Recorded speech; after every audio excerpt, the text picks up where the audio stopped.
Queremos, en primer lugar, agradecer al Real Ilustre Colegio de Farmacéuticos de Sevilla el poder reunir a tantas personas para debatir un tema de máximo interés para los pacientes y sus familias, como es la accesibilidad a tratamientos. Agradecer también de manera especial a Sanofi, que sponsoriza y patrocina esta mesa. Vamos a tener la oportunidad, y yo le voy a pedir también a todos ustedes en esta mesa de debate que podremos compartir pues la información que los diferentes ponentes van a realizar en una primera intervención, no más de 5 minutos, pero después tendremos la oportunidad, junto con las aportaciones que ustedes realicen, de indicar pues aquellas aportaciones que puedan ayudarnos a mejorar sobre todo la disponibilidad, la accesibilidad y la equidad en el acceso al tratamiento y a los medicamentos huérfanos. Pensar también que para nosotros es realmente importante porque solo el 5% de las 6.172 enfermedades raras identificadas en Europa disponen de un tratamiento, ¿no? Según los últimos datos que hemos tenido nosotros conocimiento desde la Federación Española de Enfermedades Raras, FEDER, en España se han quedado sin financiar más de la mitad de medicamentos huérfanos que han llegado, en este caso, a tener accesibilidad a nuestros pacientes. Y esto yo siempre que he tenido la oportunidad de compartirlo en un foro, pues siempre transmitírselo a un papá, a una mamá, a un paciente, a un afectado, a un familiar, es realmente difícil. Es decir, es realmente difícil transmitirle que en Europa tenemos 129 medicamentos huérfanos autorizados y comercializados y en nuestro país tenemos 56. Y esto es difícil de explicar y de igual forma también es difícil que la accesibilidad a esos medicamentos en nuestro país también se tenga otras dificultades añadidas, ¿no? Y aquí pongo de manifiesto también la situación a la que nos enfrentamos en las diferentes comunidades autónomas, porque para acceder a un medicamento huérfano, pues por un lado está que ese medicamento esté incorporado dentro de nuestro sistema nacional de salud, pero también existen otras fórmulas como medicación especial y como situación extranjera que también genera situaciones de inequidad en nuestro país, ¿no? Y esto es algo que ponemos de manifiesto y esto es lo que hace famosa una frase que no es mía, sino que es de nuestro compañero y amigo Manuel Pérez, que es que las enfermedades, la accesibilidad a veces de un medicamento huérfano está en función y condicionada por el código postal de residencia del paciente, ¿no? Y esto y otras cuestiones vamos a tener la oportunidad con los diferentes ponentes de analizarlas y sobre todo enriquecerlas con las aportaciones que ustedes realicen. Pues en primer lugar le voy a pasar la palabra a Inés Alves. Ella va a poner en valor el papel que aportan las organizaciones de pacientes formando parte activa del Comité de Designación de Medicamentos Huérfanos de la EMA, ¿no? Ella es presidenta de la Asociación Nacional de Displasia Ósea ANDO, Portugal.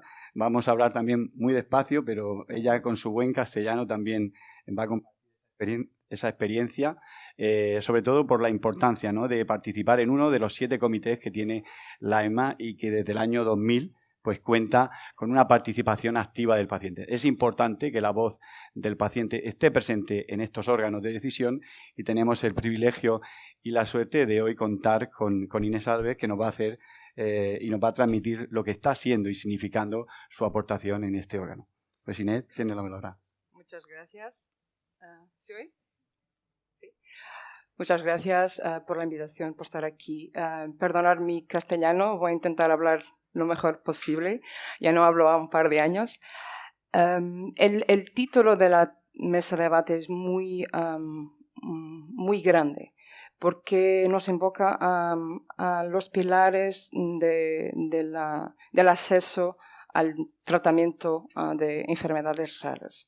Me llama a la acción también, porque involucra la investigación, la aprobación de medicamentos huérfanos el acceso de las personas a los mismos. ¿Cuál es el papel, la acción de representantes de organizaciones de pacientes en el COMP, el Comité de Medicamentos Huérfanos?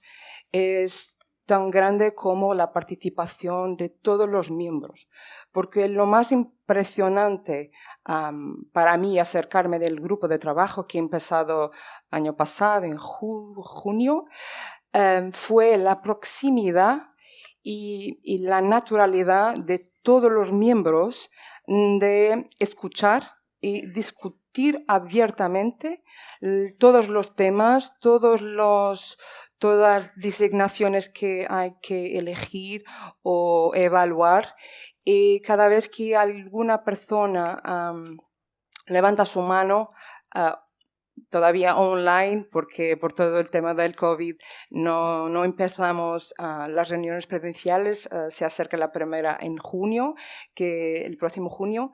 Es un momento de naturalidad en que la chair, que es la persona que coordina todas las intervenciones, escucha y pone, no hay cuestiones erradas, equivocadas, hay cuestiones, hay dudas. Y encima de todo es muy importante ver que las intervenciones son de igual valor. También es muy relevante ver que todas las personas que están ahí son expertos. No hay expertos clínicos, no hay expertos científicos, no hay expertos representantes de pacientes, hay expertos. Esto es algo que me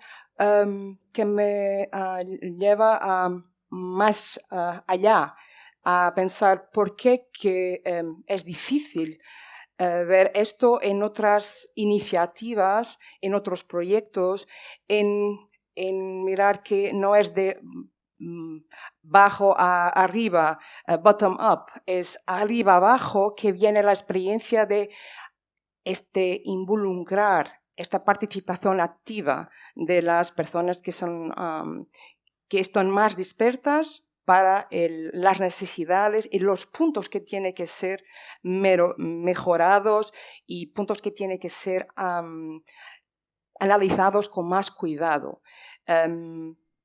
Estuve un pasito a mirar los pósters y no hay un póster en este congreso que tenga la participación de pacientes. Uno. Esto es algo que no esperaba ver. Esperaba ver la participación. No su participación con su nombre, pero sí un acto de vamos a trabajar juntos. Y en el COMP trabajamos juntos. Y todavía que no se puede pensar que un representante de pacientes estará ahí para aportar su parte científica, porque algunos pueden tener este componente y otros no. No es esto que se espera de ellos. Todavía, en la mayor parte de los casos, las cuestiones, hay una parte científica aportada. Esto es muy relevante. También mirar que no es aquella frase de bench to bedside, que es del banco para la cabecera, como si el paciente fuese una persona pasiva. Pero no, porque ahora las organizaciones de pacientes, ahora hace un par de años, y espero que van empoderándose más y más y más, están cada vez más activas, más conocedoras, más capaces de intervencionarse. No todas, claro que no. El valor de escuchar y de colaborar, el aspecto colaborativo es tremendamente importante. Y mirar que Emma tiene esta posición sería un regalo, mirar todas las agencias nacionales a tener la misma posición. Y hablo por mi país en que eso no ocurre. No hablo por España porque no lo conozco, pero en mi país, en Portugal, eso no ocurre. No hay muy sentido en hacerlo de arriba para abajo y no haber esta participación activa. Por eso, en lo que tengo también que relevar es que en 20 años de COMP, más de 2.000 productos recibieron la designación órfana. O sea, fue aprobado en la primera instancia, en los primeros pasos, que sí podrían ser medicamentos huérfanos, pero solamente abajo de 200 han recibido esta designación y la fueron perdiendo hasta ahora que tenemos 129, 130 aprobados con esta designación. Esto es una clara evidencia que queda colaboración, que no hay la suficiente, porque no solo EMA queda el ejemplo, pero las compañías farmacéuticas, las agencias nacionales de medicamentos, las universidades, los institutos de investigación que podrían y pueden involucrar y participar y colaborar, hay un señal inequívoco que de 2000 para 200 hay mucho para hacer. Muchas gracias. Muchas gracias, Inés. Bien, pues a continuación Isabel Pineros Andrés, directora del Departamento de Acceso de Farmaindustria, nos va también a trasladar una reflexión, ¿no?, sobre el acceso a los medicamentos huérfanos en España. Muchas gracias, Juan. Buenos días a todos. En primer lugar, agradecer de verdad la invitación a participar en este congreso. Es un placer estar aquí. Y bueno, yo creo que el fin último de la investigación y el desarrollo de medicamentos es ponerlos a disposición de los pacientes. O sea, eso es incuestionable. En la mesa anterior hemos podido ver con optimismo todo lo que está por llegar, que es mucho. Y también tenemos que mirar un poco hacia nuestro país y ver que la inversión de la industria farmacéutica en nuestro país en ensayos clínicos, en medicamentos huérfanos, es muy elevada.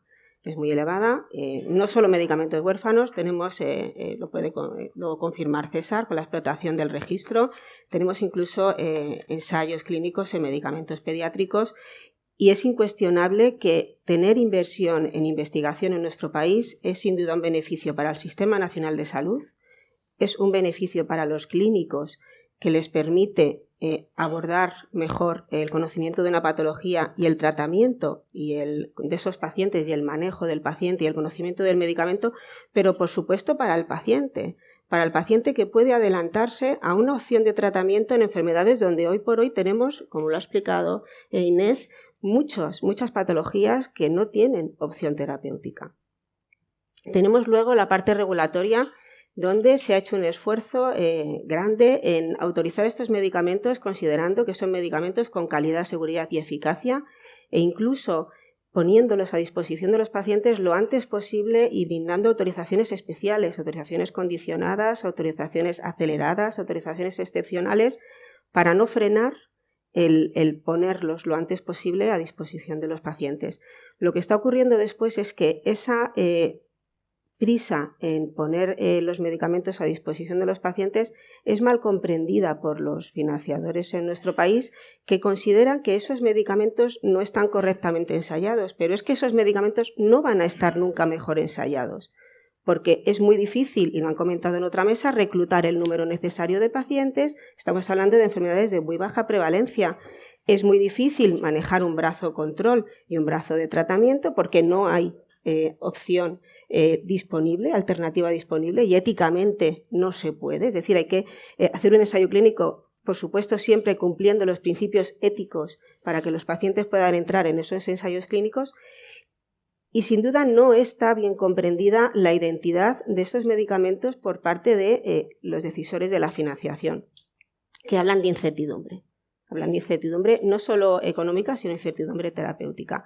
Y el resultado lo tenemos en los indicadores de acceso. Los indicadores de acceso en nuestro país, que también lo ha comentado Juan al principio, no son buenos.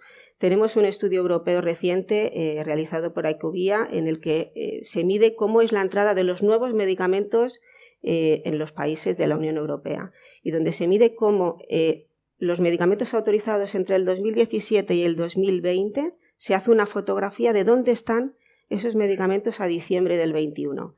Y el resultado es que en nuestro país tenemos de cada 100 solo 44.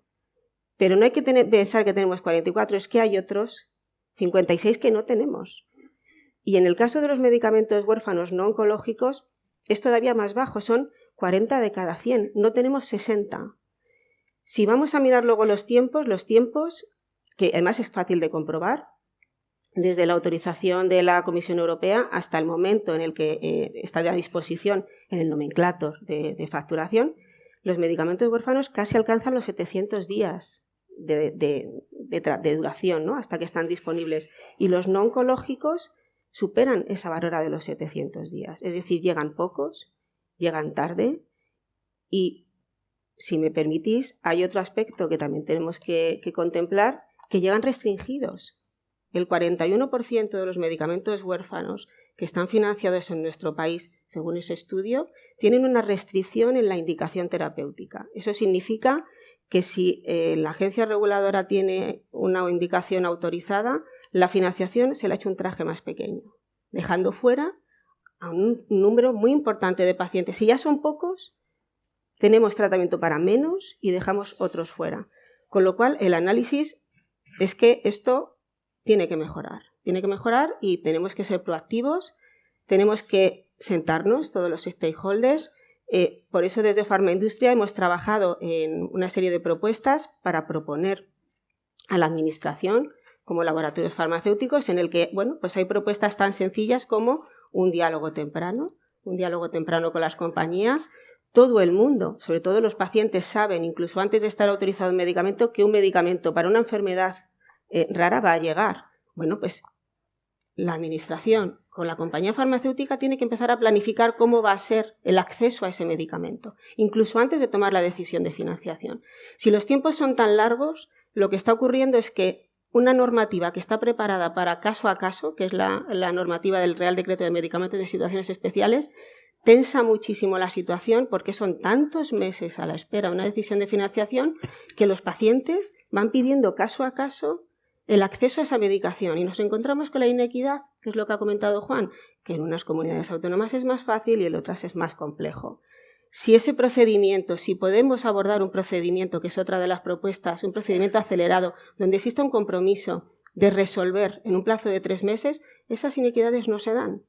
Porque de entrada esa situación de medicamentos en situaciones especiales sería exclusivamente para casos muy concretos, porque no daría tiempo, son 3 meses. Resolver la financiación. Luego tenemos otro aspecto que también entronca bastante bien con lo que ha comentado Inés, y es la necesidad de incorporar a los clínicos y a los pacientes en el proceso de evaluación dentro de la decisión de financiación, como asesores. No existe un evaluador especializado en enfermedades raras. Hay tantas enfermedades raras como expertos y no tenemos expertos para todas. Tener un experto, un clínico experto en el manejo de la enfermedad es un lujo. ¿Por qué no se acude a ese experto para que valore o dé una opinión profesional de qué aporta ese medicamento? Y luego los pacientes, estar dentro de ese comité que ayuda, que asesora a los decisores de la financiación junto con los técnicos.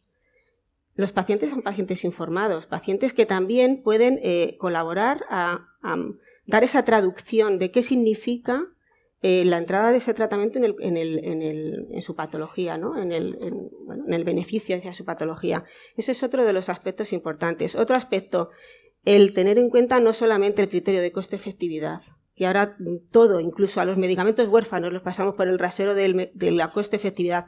No, en nuestra ley hablan de las patologías, de las necesidades de determinados colectivos, del valor social de los medicamentos y del grado de innovación. Todo eso son criterios que están también en la ley de garantías, no solo el impacto presupuestario y el coste-efectividad. Si tenemos que manejar la incertidumbre económica, hace bastantes años que la Administración está negociando con las compañías farmacéuticas acuerdos para intentar superar esa incertidumbre, tanto desde el punto de vista económico, con acuerdos de techo de gasto, costes máximos por pacientes, como en el caso de medicamentos que interpretan que tienen incertidumbre de eficacia, acuerdos de pago por resultados, que significa que la compañía recibe se le paga un medicamento en función de si una variable de eficacia se cumple o no, y las compañías están abiertas a ese tipo de acuerdos. Pero es preciso que todo eso forme parte de un modelo y que las compañías no vayan a ciegas, que las compañías tengan una predictibilidad y sepan que en nuestro Sistema Nacional de Salud, para tener financiado un medicamento huérfano, hay que cumplir esto y esto. Este sería, por ejemplo, otro de los aspectos. La medición de resultados en salud, y yo no me quiero extender más, Juan, disculpa. Estos medicamentos son los candidatos idóneos para medir los resultados en salud. Bueno, pues midamos los resultados en salud, pero no restringamos el acceso, no hagamos un trajecito más pequeño, porque esos pacientes, que además se eligen en función de los pacientes que han participado en el ensayo clínico, ya se sabe que funciona el medicamento, porque son los que están en el ensayo clínico. Pero es que esa no es la intención de un ensayo clínico, es cuando se autoriza una indicación hay que darle posibilidad a todos los pacientes que están en esa indicación autorizada y midamos los resultados. Recojamos y midamos. Y además es bastante sorprendente que la era digital y donde se habla de inteligencia artificial para diseñar ensayos clínicos no seamos capaces de ponernos todos a elaborar dentro de una plataforma y haya un compromiso para medir esos resultados. Colaboración, administración con las empresas y participación de los ciudadanos y de los pacientes, por supuesto, y de los expertos. Pues muchas gracias, Isabel. Bueno,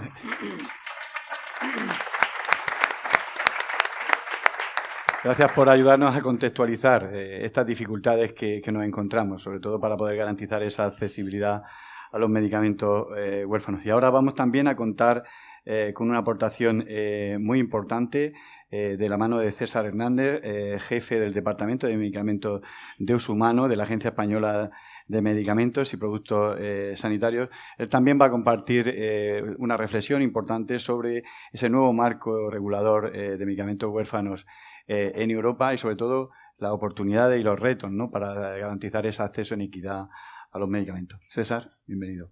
Gracias, Juan. En primer lugar, disculpar que mi directora, que Chus, no haya podido estar aquí para hablarlo. Intentaré hacer una reflexión rápida, aunque me habéis abierto tantos hilos que no sé cuál seguir. De todas maneras, aceptemos que estamos ante un problema complejo. La situación actual es insatisfactoria para todos los actores que están alrededor de la mesa. Hemos llegado a un punto en el que tenemos medicamentos nuevos cada vez más y más caros, medicamentos viejos cada vez más y más baratos, todo ello con independencia de cuál sea el valor real, la utilidad real del medicamento.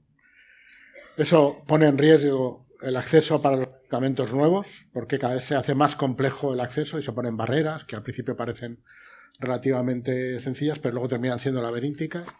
Pero además nos genera un problema de acceso a los medicamentos viejos porque se desabastecen, no están, y además es que no están y no se les encuentra. No hay forma de encontrarlo. Hace poco dije que estábamos, yo creo que en la peor crisis de acceso nunca de la historia. Luego compañeros me mandaron WhatsApp diciendo que había sido muy criticado que yo había dicho eso, que era la peor crisis de acceso. Lo diré entonces de otra manera, estamos en la mejor crisis de acceso que hemos tenido nunca. Pero es muy triste. Estamos en una crisis de acceso. En medio de todo esto, hace 20 años se puso en marcha un reglamento que era el de huérfanos, poco después el de pediátricos. Yo creo que el de huérfanos ha dado resultados positivos, pero claramente demostrando que hay margen todavía para llegar muchísimo más allá. El de pediátricos no soy tan optimista, pero ahora se abre. Primero se abrió el melón de estos dos reglamentos en Europa. Ahora se abre también el melón de la legislación básica, con lo cual estamos discutiendo al mismo tiempo y esperamos que a final de año haya una propuesta legislativa ya escrita para cada uno de estos tres. Pero además nos encontramos con dos piezas más adicionales en discusión en Europa que, desde mi punto de vista, son básicas si queremos cuadrar el círculo con el acceso. Luego volveré un poquito atrás. Que es cómo vamos a implantar el reglamento de HTAs, de Agencias de Evaluación de Tecnologías. Y luego una cosa que yo sé que para la mayor parte de la audiencia no tiene mucho interés, pero para las compañías farmacéuticas sí y para las agencias también, que es cómo vamos a manejar las tasas de la EMA. Porque esto es lo que puede, digamos, dar sostenibilidad al sistema. Bueno, estas 5 piezas de legislación, obviamente, lo que van a tratar es de tomar en consideración ese punto de partida que he dicho que no es bueno para ninguno de nosotros. Y al final se trata de poner linealmente este triángulo de la innovación, el acceso y la sostenibilidad, en el que, como muchos de ustedes conocen, tradicionalmente se dice, bueno, si tú eres el responsable de esto, tienes que elegir entre 2 de estos vértices, no puedes quedarte con los 3. Si eliges innovación, pues, en fin, puedes dar acceso, pero entonces no tienes sostenibilidad. Si tienes sostenibilidad no vas a tener ni acceso ni innovación. Bueno, pues yo creo que el reto ahora mismo es poner a plano este trinomio y que realmente sea posible que el tener innovación, que el tener en Europa un ambiente vibrante y vivo para el desarrollo de nuevos medicamentos, de estrategias de salud, sea compatible con que los pacientes tengan acceso a él y eso sea compatible con la sostenibilidad. Y antes de entrar, que luego seguramente en el debate, quiero hacer una última reflexión sobre el tema del acceso. El problema del acceso, yo suelo desafiar a la audiencia. Al final uno tiene, digamos, un esquema de tiempo temporal en el que lo que sabe sobre los medicamentos, lo pueden aplicar a cualquier otra cosa, pero va aumentando con el tiempo, es decir, el conocimiento aumenta con el tiempo. Uno sabe más del valor del medicamento cuando ha pasado un tiempo que al principio. Al principio, lógicamente, algo puede parecer prometedor, pero puede no ser finalmente cumplir esas expectativas. Bueno, cada uno de ustedes podrán poner en esa curva de conocimiento cuál sería el punto en el que a ustedes les gustaría tomar una decisión. Y me da igual si esa decisión es autorización, acceso para un medicamento compasivo o financiación de un medicamento para un sistema de salud. Inevitablemente, ¿vale? Si ustedes lo ponen muy a la derecha serán muy conservadores y dirán, no, claro, usted siempre trabaja sobre seguro. Y si lo ponen muy a la izquierda dirán, usted es un viva la Virgen que aquí admite todo. Inevitablemente nos vayamos muy a la derecha, muy a la izquierda, siempre vamos a dejar gente a la izquierda de la curva y gente a la derecha. Si lo que vamos a manejar a la izquierda de la curva se llama incertidumbre. Ahora mismo los pacientes saben mucho más, los pacientes que estén en esta sala saben mucho más de los medicamentos que están en desarrollo para su propia enfermedad de lo que yo puedo saber. Seguro. Hace 20 años, cuando yo estaba en una consulta, sabía yo mucho más que el 95% de los pacientes que venían a la consulta. Ahora eso ya no es así. Luego, cualquier esquema que hagamos tiene que tener eso en consideración, porque, admitámoslo, esto es lo que manda la voluntad de los pacientes por tener acceso. Pero claro, si nos vamos muy a la izquierda, vamos a tener que manejar mucha incertidumbre. Al revés, si nos movemos muy a la derecha, lo que vamos a dejar es a la izquierda mucha gente que va a perder una oportunidad, que no va a tener acceso, que no seguro, potencialmente podría ser bueno para... Pero claro, y esto precisamente en enfermedades raras, sobre todo cuando tiene que ver con niños, y a pesar de la enorme incertidumbre, pesa y se entiende el sentimiento de que cuanto antes empiece, más probable es que el resultado final no se produzca en la enfermedad. Pero manejando, insisto, una serie de incertidumbre muy grande. ¿Qué ocurre? Que esta curva de conocimiento, que crece con el tiempo, es inversa a la curva de lo que la sociedad paga por los medicamentos, que decrece con el tiempo. Como resultado final, terminamos pagando mucho por medicamentos sobre los que conocemos muy poco y poco con medicamentos sobre los que conocemos mucho. Y este es el verdadero problema que hay que solucionar. Es decir, si queremos satisfacer acceso precoz, autorizaciones condicionales, ir aprendiendo con el uso de los medicamentos y con el dato en vida real, por supuesto, tenemos que aceptar que a lo mejor lo que hay que cambiar son la forma en la que valoramos lo que hay y que de alguna manera se adapte a la curva. Porque si no, insisto, tendremos medicamentos caros al principio, con independencia de valor, y medicamentos tan baratos al final que se pone en riesgo su propia existencia. Y esto, desde mi punto de vista, es lo que hay que abordar o hay que ver cómo se aborda. Y simplemente apunto la solución. Quizá, y en base a lo mejor también a lo que hemos vivido con las vacunas, el problema está en que esto que habla Isabel de dónde compartir el riesgo con las compañías no tenga que ser en la parte de post-autorización y tenga que ser más en la parte de preautorización, donde se abran vías de colaboración, de generación de evidencia, de forma que cuando llegue el medicamento a esa parte de autorización ya nadie le diga al médico usted tiene que gastar 25 minutos de los 30 que tiene con el paciente en rellenar un registro, ni al paciente que tiene que entender de cuál es el precio de los medicamentos, ni a nadie, porque lo habremos sacado de la ecuación y quedará por otro lado. Y ese riesgo que yo sí que creo que hay que compartir, lo compartiremos en el momento en el que todavía hay algo que compartir, porque esto es otra reflexión que dejo. Permítame que les diga, después de la autorización de un medicamento, poco riesgo hay que compartir. Podemos hacer esquemas complejos y tal, pero lo que es compartir riesgo, Isabel, poco. Muy bien, pues muchas gracias, César, por tu aportación.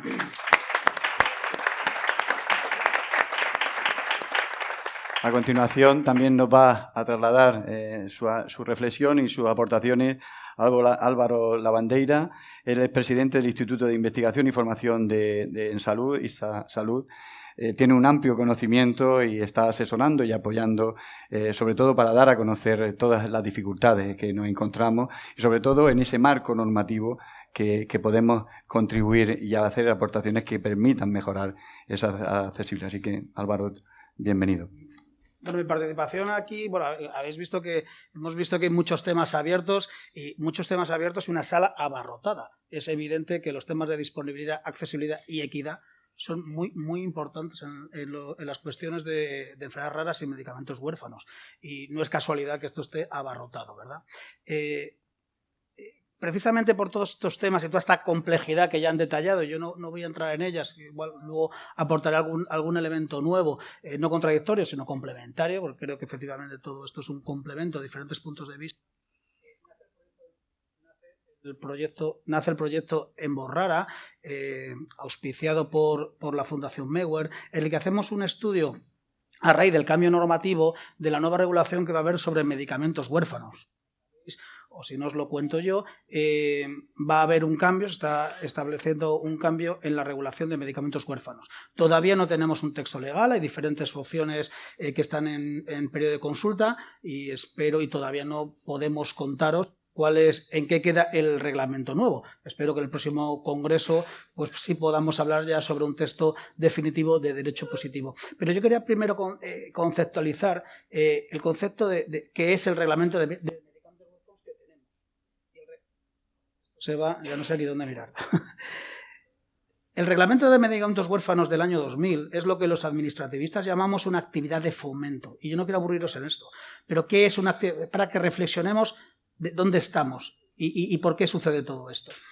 El reglamento no es una regalía, sino es una actividad de fomento. ¿Qué es una actividad de fomento? Es una actividad en que la administración pública, las administraciones públicas entienden que hay unas necesidades en la sociedad no satisfechas, que no están cubiertas, y establece una normativa reguladora que ayude y que les dice, en este caso a la industria, a los investigadores o los sanitarios, oye, tenemos estos pacientes con unas necesidades que no tienen medicación, vamos a hacer algo, voy a establecer una serie de beneficios, de incentivos fiscales, de investigación, de plazos, etcétera, para apoyarlas y satisfacer las necesidades de estos pacientes. Yo creo que es fantástico y se ha dicho, el reglamento ha funcionado y ha funcionado muy bien. Previamente al reglamento se dice que había 8 indicaciones para este tipo de patologías y hoy tenemos pues, las 120, 150, yo ya me pierdo los números, pero bueno, alrededor de algo menos de 200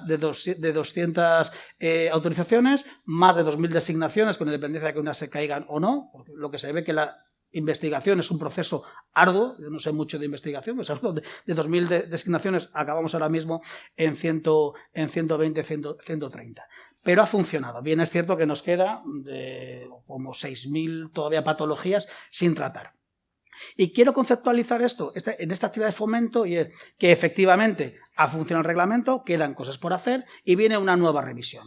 Hombre, la revisión debería ser, o así entiendo yo, o creemos, en función de esto ha funcionado, vamos a seguir apoyando y empujando precisamente para que las patologías que no tienen investigación tengan investigación. Y además, en aquellas, y como se ha tratado aquí, no me extenderé más, aquellas que tenemos ya un producto autorizado, un producto disponible y un producto accesible, se pueda prescribir al paciente y pueda llegar y pueda tener acceso real en el paciente.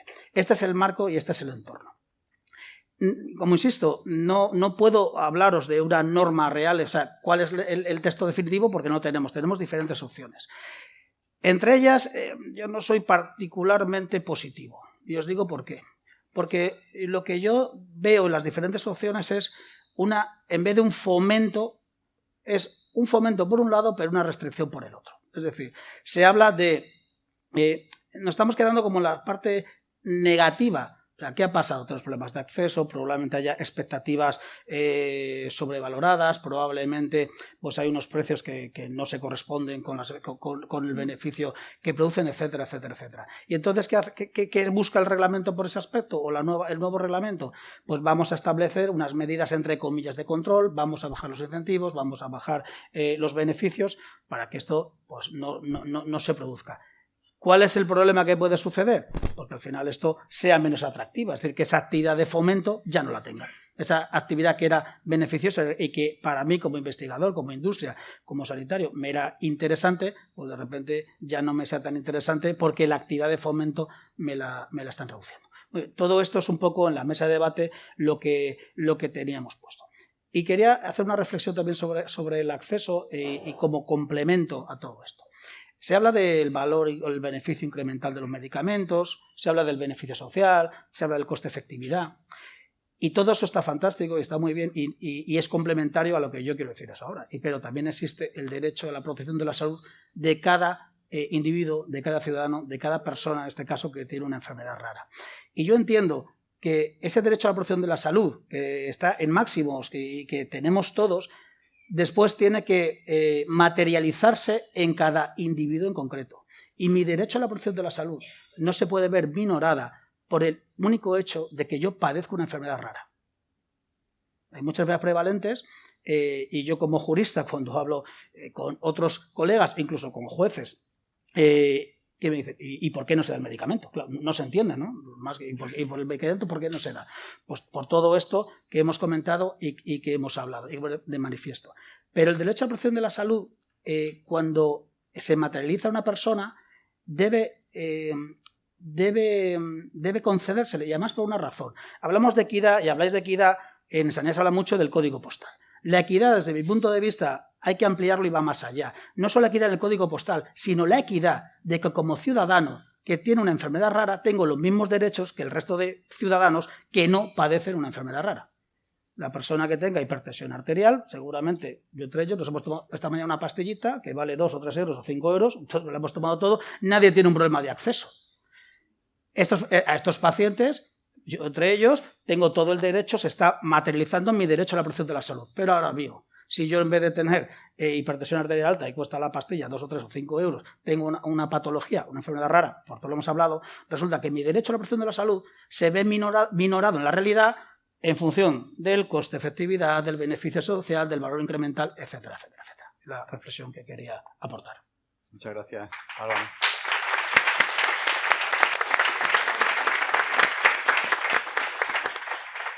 A continuación, y para cerrar este primer turno de intervención, tiene la palabra Manuel Pérez, presidente del Real Ilustre Colegio de Farmacéuticos de Sevilla.